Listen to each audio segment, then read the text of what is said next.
नमस्कार। आज हम देखेंगे कक्षा 10 हिंदी मीडियम का हिंदी जो पाठ्य पुस्तक है क्षितिज भाग 2, इसमें से 7वां जो काव्य है जो गिरिजा कुमार माथुर ने लिखा है और काव्य का नाम है छाया मत छूना। तो आज हम वह देखेंगे। इससे पहले हम गिरिजा कुमार माथुर का जो परिचय है वो देखते हैं। गिरिजा कुमार माथुर का जन्म सन 1918 में गुना मध्य प्रदेश में हुआ। प्रारंभिक शिक्षा झांसी उत्तर प्रदेश में ग्रहण करने के बाद उन्होंने एमए अंग्रेजी व एलएलबी की उपाधि लखनऊ से अर्जित की।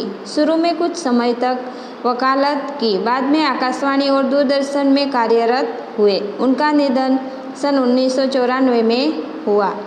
गिरिजा कुमार माथुर की प्रमुख रचनाएं हैं नाश और निर्माण, धूप के धन, शिलापंख, चमकीले, भीतरी, नदी की यात्रा, ये सब काव्य संग्रह है।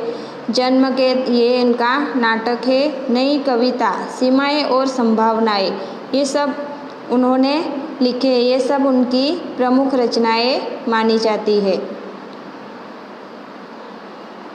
नई कविता के कवि गिरिजा कुमार माथुर रोमानी मिजाज के कवि माने जाते हैं। वे विषय की मौलिकता के पक्षधर तो है, परंतु शिल्प की विलक्षणता को नज़रअंदाज करके नहीं। चित्र को अधिक स्पष्ट करने के लिए वे वातावरण के रंग को भरते हैं।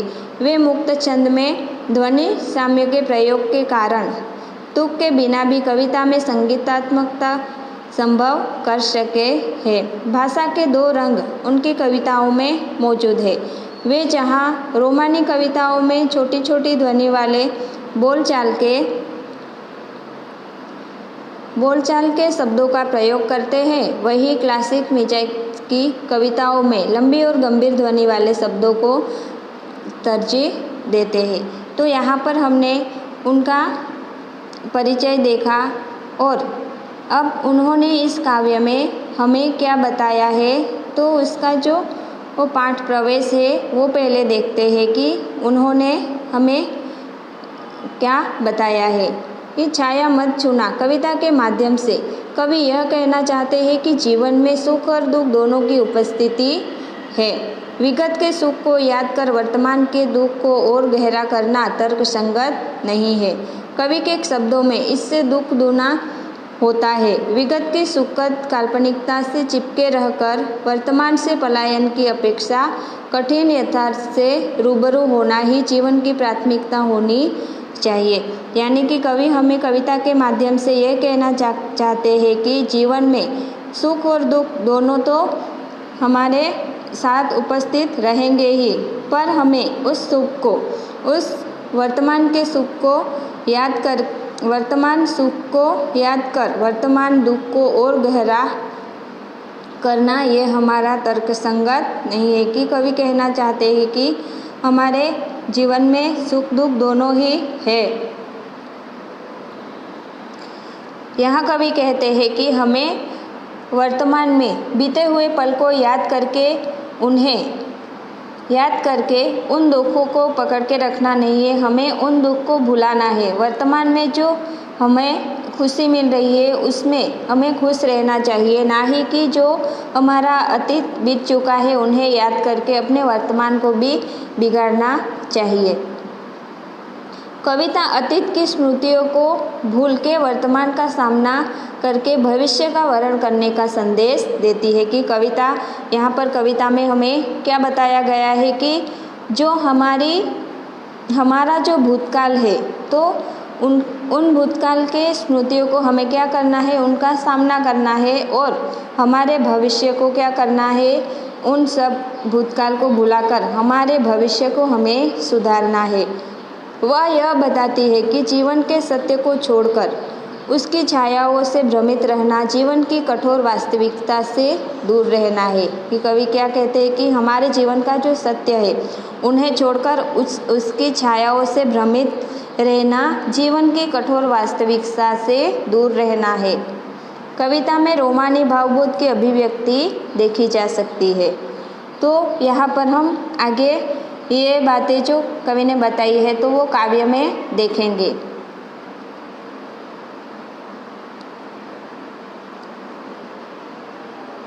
काव्य का नाम है छाया मत छूना। कि कवि क्या कहते हैं, छाया मत छूना मन होगा दुख दूना। कि कवि कह रहे हैं कि हमें छाया नहीं छूना है। कि ये छाया जो है वो क्या है, कि छाया ये अतीत की सुखद स्मृतियाँ है, जो छलावा है यानी कि भ्रम है। हमें बहुत अच्छा लगेगा बीती हुई यादों को याद करके, लेकिन ये तो केवल क्या है, छलावा है, भ्रम है, क्योंकि जो बीत चुका है वो वापस नहीं आएगा।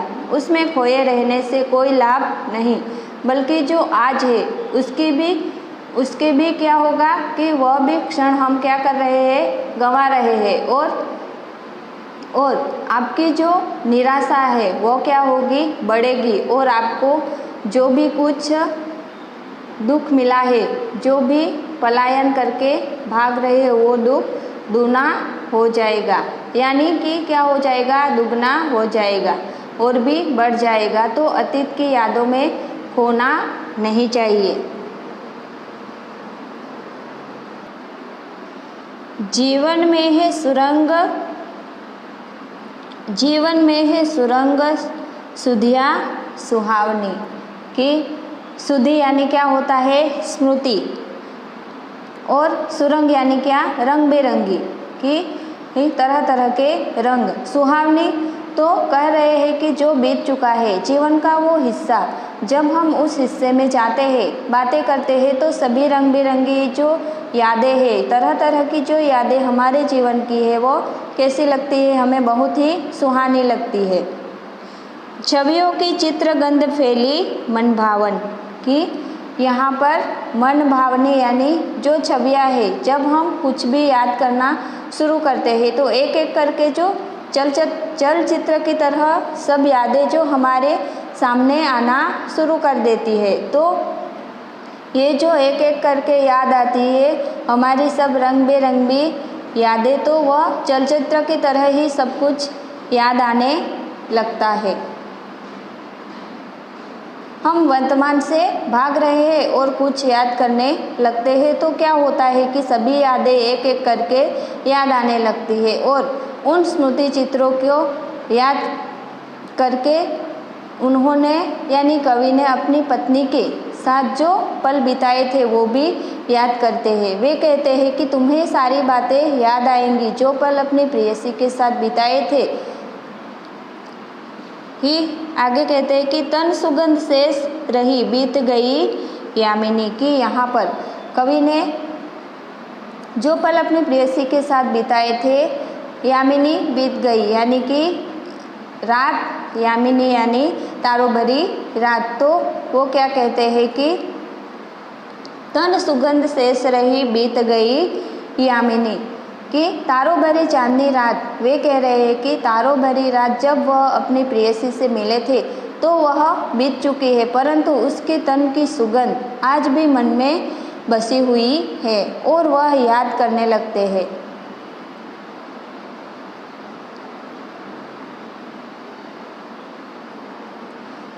कुंतल के फूलों की याद बनी चांदनी। कि कुंतल यानी क्या होते हैं, लंबा, जो लंबे केस होते हैं उन्हें कुंतल कहते हैं। और चांदनी क्या होती है, जो हमें क्या देती है, ठंडक देती है। तो वह चांदनी रात, और वह हमें शीतलता देती है। तो जब वह अपनी प्रेयसी के बालों में लगे फूलों को याद करता है तो वह उसे क्षणिक शीतलता देती तो है, परंतु यह एक क्या है, भ्रम है, छलावा है, क्योंकि उन बीते पलों को वह लौटा नहीं सकता है। वे बीत चुके हैं, वो उनके जीवन से अब जा चुके हैं। भूली सी एक छुअन बनती हर जीवित क्षण। कि आगे कहते हैं कि तुम्हारा, कि वो क्या नहीं कर सकते, वो पल लौटा नहीं सकते, पर तुम्हारा थोड़ा सा भी उस बीते हुए काल में जाने पर उस समय का जो हर क्षण मानो क्या हो उठता है, जीवंत हो उठता है, मन को और भी अधिक क्या करता है, वह दुख देता है। इसलिए छाया मत छूना, मन होगा दुख दूना। इसीलिए मन तू क्या नहीं करना कि छाया को मत छूना, तू अतीत की स्मृतियों से दूर रहना, उसको याद करने की कोशिश मत करना। नहीं तो क्या होगा कि जो मन में दुख है वह क्या होगा और भी बढ़ जाएगा और निराशा ही हाथ लगेगी, ऐसा कवि कहते हैं।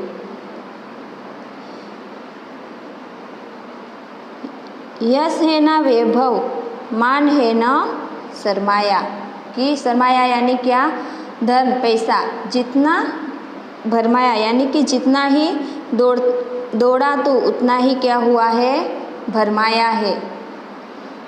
और प्रभुता का शरण बिंब केवल क्या है, मृग तृष्णा है, कि यहाँ पर सरमाया यानी क्या होगा, धन पैसा, और जितना भरमाया, भरमाया यानी चला गया है, प्रभुता यानी प्रभुता का क्या है, यहाँ पर प्रभुता का शरण बिंब केवल मृग तृष्णा है। मृग तृष्णा क्या होता है कि जब बहुत अधिक गर्मी होती है तो जो सूरज की किरणें हैं वे रेत पर पड़ती है, तो यहाँ जो मृग तृष्णा इसे कहते हैं कि मृग हिरण को कहते हैं, तृष्णा उसकी प्यास को कहते हैं। कोई भी पशु अधिक गर्मी पड़ती है तो पानी की तलाश में क्या करता है, वह भटकता रहता है,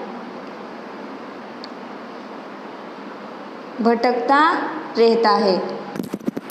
और क्या होता है कि जब भी कहीं दूर उसे ऐसा लगता है कि पानी है, परंतु जब पास जाते हैं तो वह दिखता ही नहीं है, वहाँ पानी नहीं होता है। वास्तव में वहाँ पर क्या होता है कि जो सूर्य की किरणें होती है वो चमकती हुई रेत पर पड़ते हैं, और वहाँ पर हमें दूर से देखने पर ऐसा लगता है कि वहाँ जल है, पर वहाँ जल का सिर्फ आभासी होता है। इसी प्रकार मनुष्य भी क्या करता है कि दूर से उसे भी ऐसा लगता है कि कोई चीज़ वह अपने मन में कल्पनाएं करते लगता है, उसके पास में जाता है, तब उसे क्या होता है कि वास्तविकता का एहसास होता है, और जैसा हम सोचते हैं वैसा हमें मिलता नहीं है।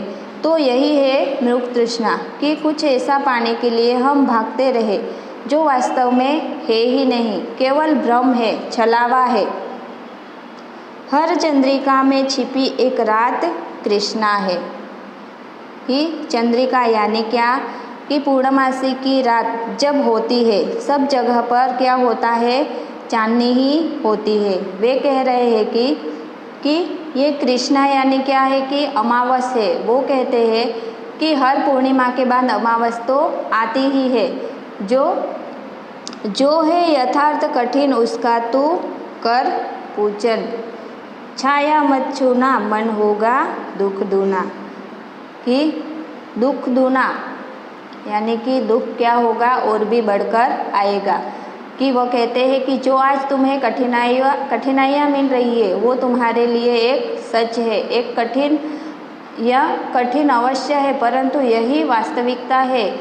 जो ये यथार्थ कठिन उसका तू कर पूजन, यानी कि ये जो यथार्थ है कठिन है उसका तुम्हें क्या करना है, पूजन करना है। पूजन यानी कि हम किसको कहते हैं, कि जिसका हम सम्मान करते हैं, आदर करते हैं। तो इसी प्रकार जो वर्तमान है उसका हमें किसी भी परिस्थिति में है उसका तुम सम्मान करो, जैसे है वैसी परिस्थिति को तुम क्या करो, अपने जीवन में स्वीकारो, तभी तुम जीवन में क्या कर पाओगे, आगे बढ़ पाओगे।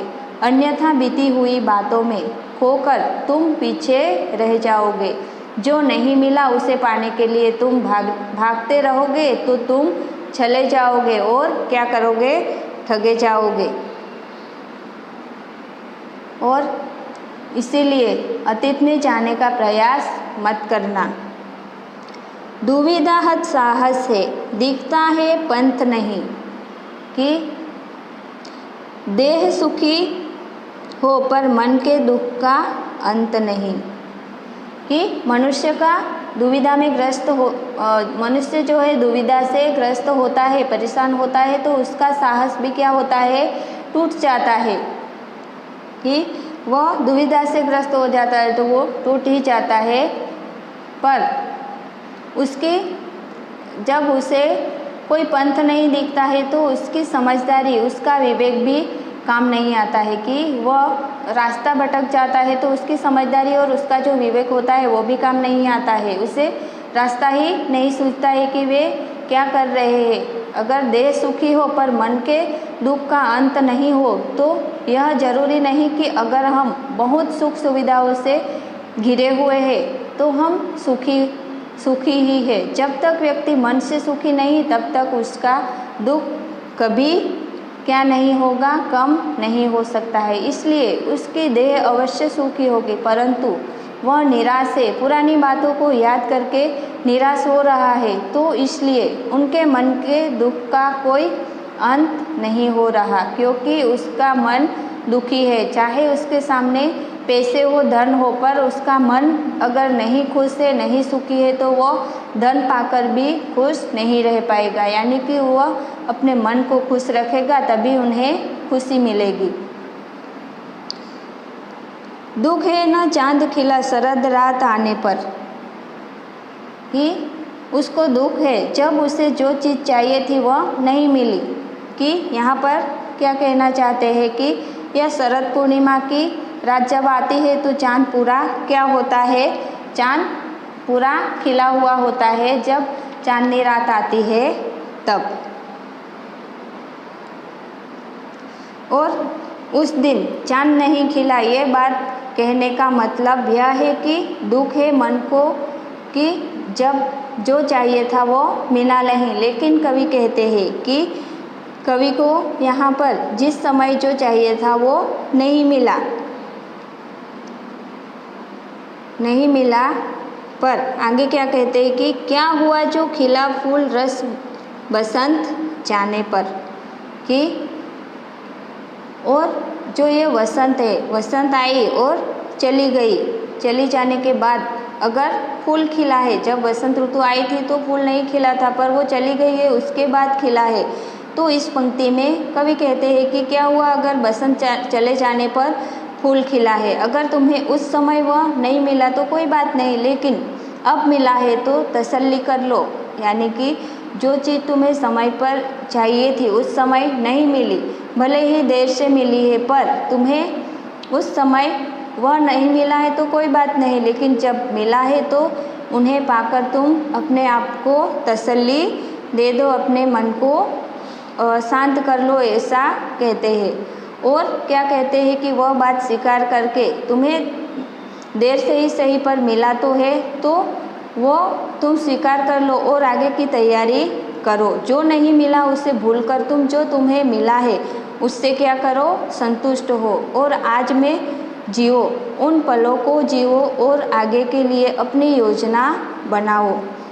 अगर तुम आज की परिस्थितियों का सामना करोगे तो भविष्य को अपने अनुकूल बना सकते हो, कि तुम अपने आज को संभाल सकोगे, उन्हें अच्छे से जी सकोगे तो तुम्हारा जो आने वाला समय है, आपका जो भविष्य आगे का है वो तुम संभाल पाओगे, उसे अपने अनुकूल बना सकते हो। और जो नहीं मिला उसे भूल जाओ और जो तुम्हारे सामने है उसे क्या करो, देखो और अपना भविष्य बनाओ। कि जो न मिला भूल उसे कर तू भविष्य वरण, कि जो तुम्हें मिला नहीं है उसे तुम भूल जाओ और जो तुम्हारे पास है उसे स्वीकार करके तुम्हारे भविष्य का तुम निर्माण करो। ये छाया मत छोड़ना, मन होगा दुख दूना, कि अतीत की सुखद स्मृतियों से बचकर रहो, उनको याद मत करो, अन्यथा आज जो तुम्हारी मन की स्थिति है वह और भी बिगड़ जाएगी। जो तुम्हारे पास जो समय आया है उन्हें क्या करो, तुम स्वीकार कर लो। अतीत को याद करके दुखी मत हो। अगर तुम अतीत को ही याद करते रहोगे तो जो तुम्हारा दुख है वो भी क्या होगा कि और भी बढ़ जाएगा और भी दुख दुगना होकर तुम्हारे पास आएगा। इसलिए तुम क्या करो कि जो भी परिस्थिति है उन्हें स्वीकार के आगे चलो। तो यहाँ पर ये काव्य पूरा होता है। तुम्हें इसे पढ़ना है, समझना है और उनके शब्द के अर्थ भी समझने हैं और प्रश्न के उत्तर भी लिखने हैं।